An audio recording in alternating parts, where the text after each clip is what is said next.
In the autumn of 1347, 12 Genoese trading ships docked at the Sicilian port of Messina. They brought with them a cargo of terror. Within the dark holds of these vessels, a silent passenger waited. The Black Death had arrived, ready to reshape the world through unimaginable suffering. The plague spread with a ferocity never before seen.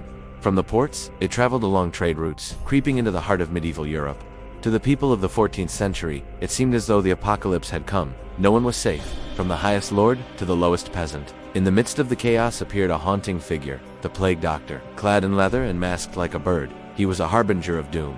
The glass eye sockets of the mask reflected a world in collapse. Behind the beak, herbs and spices were stuffed to ward off the deadly air. In the villages, the silence was deafening. Marketplaces that once buzzed with life were now abandoned, littered with the debris of a broken society.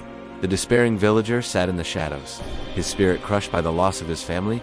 There was no medicine for the soul in these dark times. Faith was tested as the bells tolled incessantly for the dead.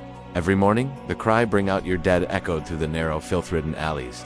Fear turned neighbor against neighbor. Families barricaded themselves inside their homes, hoping to hide from the invisible enemy that struck without warning. Those who could flee did so. Great migrations began as people abandoned the plague-ridden cities, unknowingly carrying the seeds of the disease with them. But the plague was faster than any horse. It reached the furthest corners of the continent, from the sun-drenched Mediterranean to the frozen north. Doctors and priests were powerless.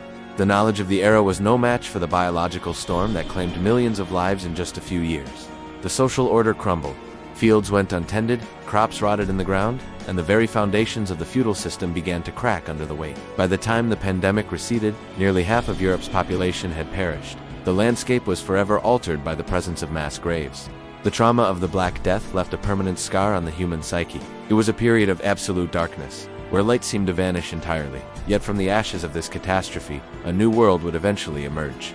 But the memory of the great mortality would haunt history forever, a world extinguished, a legacy of loss. The Black Death remains a stark reminder of our vulnerability in the face of nature's wrath.